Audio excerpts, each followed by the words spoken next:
Hello, welcome to Andertons TV. My name is Jack Duxbury. Oz is behind the camera. 3 monophonic analog synthesizers sit in front of me. Varying prices. Some are new, some are old. And we're going to play through some presets to see if we can garner any differences sonically. And then second half of the video, I'm going to strip it down to an INIT patch. And we'll see if the raw waveforms are giving off any indication of what maybe their price might be and their efficacy for the duty of bass. Primarily, we're looking for one note at a time. Well, let's start with the Bass Station 2 on patch 1. Limited keyboard range on these ones. We've got 25 keys here, 32 and 37. So I'm going to probably stick with C minor for this. Let's go for it.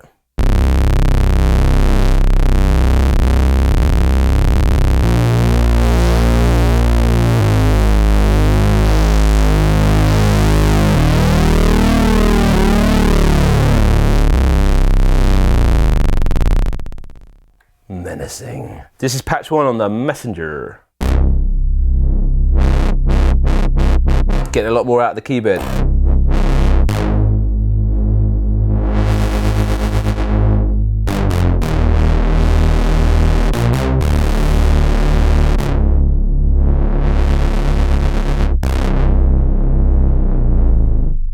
This is the first patch in the Sub 37. Oh, fancy.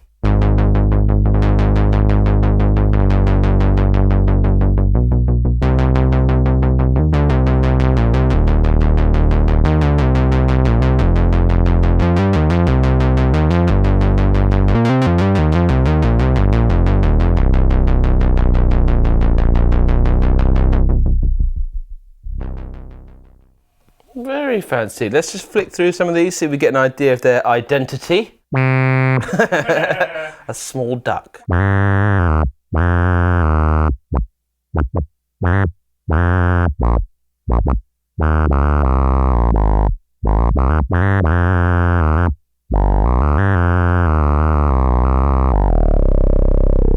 Patch 2.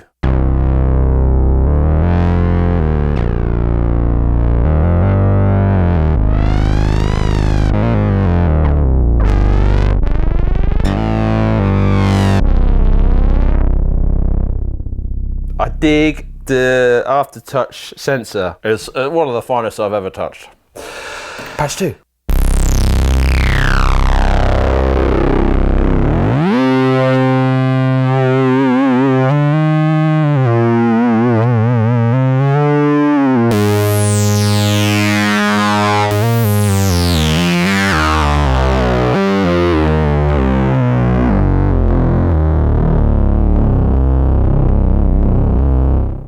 We'll give it one more patch and then we'll make some spurious speculations.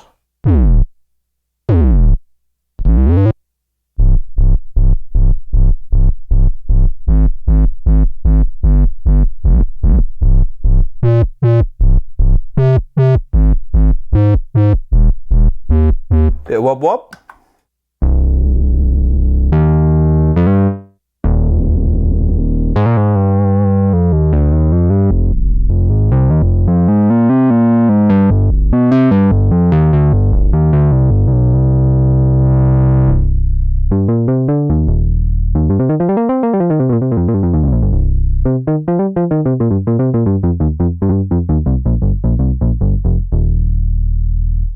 Right, other than the price differences, we were talking about this, I think I could say Russian dolls. You imagine like the Russian dolls, it's a little one, and then price-wise, this one, big one, and this one comes along and goes, but check the website for the more scientific version of the prices.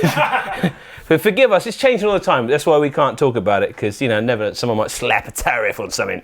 Playing experience is wildly different, so I'll try communicate that to you because you can make your own mind up about the sound. This is very limiting to me, having this, but obviously it's got MIDI on it, so you can solve that if you've got a bigger keyboard, and then you'd have more range to play with. I'm not sure if it's got aftertouch. I think it does. It does. So it's got aftertouch in there. I mean, this a stalwart of essentially Bristol for many a year. No, but see, going outside of that, bass station, classic. But you can see that on this, it's got the edge in terms of number of keys. That allows me to stretch out really away from C and at least like explore some other keys down here. And I love the feeling of this keyboard. Something really playable about that. And like I said, I'm really no bullshit on that aftertouch. Feels good. The Sub 37 is weird because obviously the keyboard's amazing and the pitch bend and mod feel amazing, but there's a certain lack of visceral bassness. Just in those presets, right? I hear the cry of the internet. Yeah, but you know, you can't judge it on the presets. And you're right. But we're a shop here in Andertons. These are all out to try. So we're trying to give you that experience of what it'd be like to come in the store and stick some headphones on and figure them out. Let's go into INIT Patch land and just hear the raw waveforms of these things. I've given you my opinion on how they feel. Obviously, it's pretty obvious in terms of the key beds, what the limitations are. Yeah, let's go to INIT land. INIT Patches enabled on all three. Let's have a listen to them and see if they are revealing.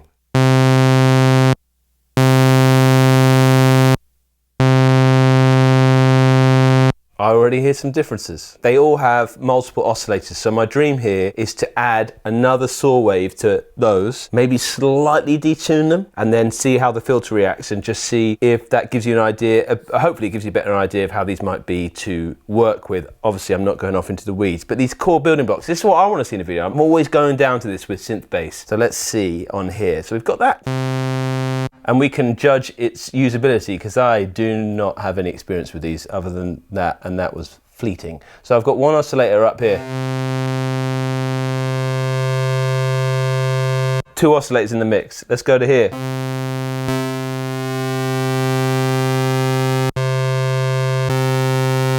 So that's with 2 oscillators in.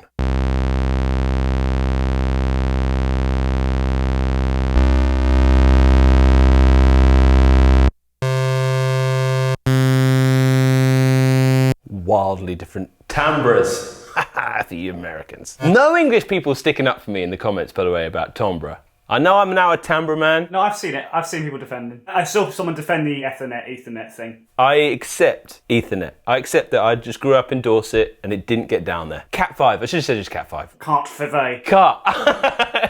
Fivet. Right, back to oscillator time. We've got, so both of these are turned up. Let's play a riff.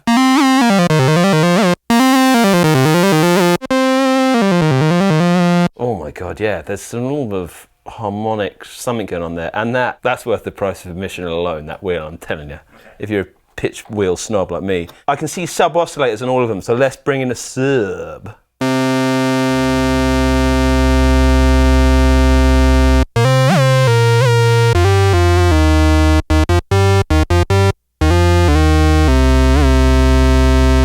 See on here, sub.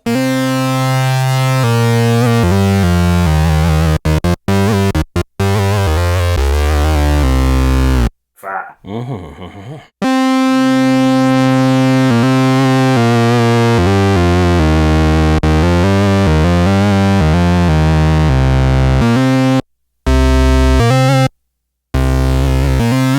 Crikey, there's some differences coming out here. I'll do some filter sweepage, standard ladder, and then in here, classic or acid. We'll keep it with classic, 24 dB, and we'll do some sweepage.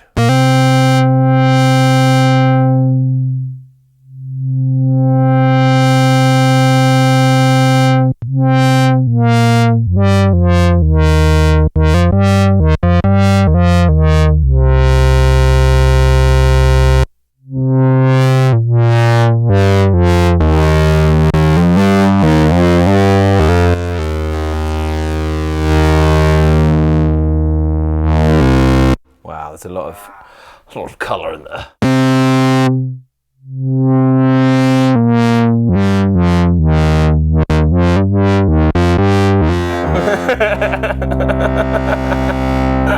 That's why you never see that playing technique, okay? And I hope people are like, oh yeah, you could use it like a wah pedal. You can't. No. Right, interesting. Yeah. Let's see how resonance affects filter sweepage, because one of the things I was really impressed about with the message the other week was this bass compensation switch. On a standard Moog ladder filter design, one of the features is as you turn up the resonance, you'd lose bass. Wow. Hear that bass just disappear.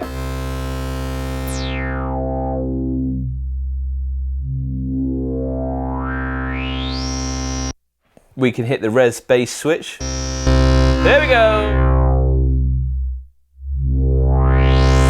I love that you've got that option. If you thought I was being hyperbolic when I did my first video, it makes a massive difference. A couple saw waves on each and a sub oscillator brought in. We're not going to go too deep down the rabbit hole, but let's hear overdrive. I can see it in each section here. So let's see what that happens if I crank that up. Maxed out.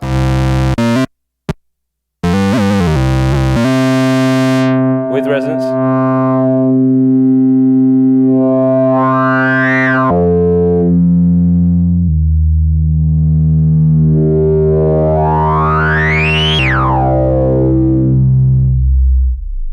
Cool, let's crank this bad boy. I can feed it back. I can hear the distortion already here in the mixer, I think. Which I'm feeling when I back it off, it cleans up a bit. But I'm going to bring in the feedback, check this out.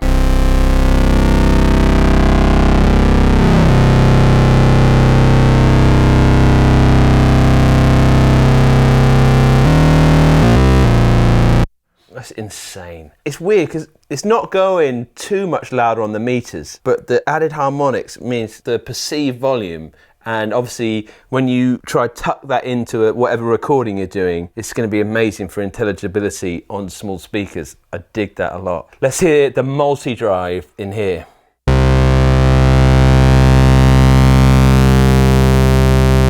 Interesting, that.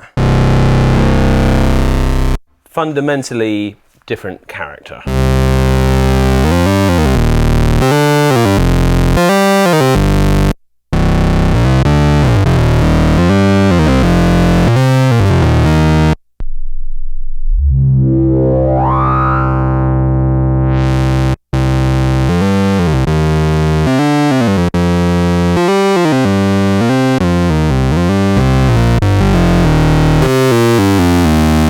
Oh, there's a feedback external in here.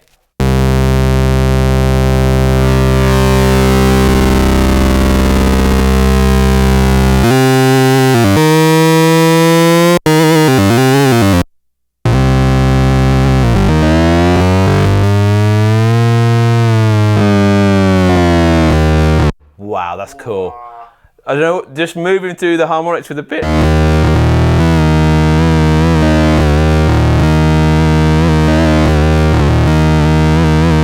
Oh, that's fun. Yeah, man. Why is that so fun? Like, in terms of filth, the Messenger wins, right? Yeah, definitely. Like, not even in a super selly way, but it just objectively sounds harder. Like, it's filthy. I mean, just the presence of that is stunning. Obviously, we've got way more hands-on control here. Wooden end cheeks, immaculate pitch bend and mod wheel. This feels so posh. Also, the screen, being able to name the patches. You can see why that's more money. The top synth bass purchase for the last few years. This is classic. Obviously, we haven't even gone into some of the USPs of this, which are the acid style filter in there. They've all got their strength, but yeah, I don't think this is fake hype. I don't think it's fake hype. I don't think it was even that hyped anyway. I think it's pretty reasonable. It's interesting to watch the comments come in about this. Everyone has love for the bass station as well. Like, it's a really, really like respected bass synth, especially on the starter level. But just hearing it back to back with the Messenger. In the tiniest window of comparison, right? Yeah. We're just doing 2 saw waves and sweeping the filter. But it's nice to know they sound different. And you can come do this for real in Andertons. So yeah, come in, try these out, or order them. I think this is a good deal. Plus I love that this is USB-C, the form factor. I think this is a little sweet spot here. And yes, these don't feel as posh as those, but there's something retro if you're into the Moogs of old. Anyway, thanks Oz for being here. Yeah, click in the links below for all the pricing. Keep up to date with it. Thanks for being here as well, and we'll see you soon on Andertons TV.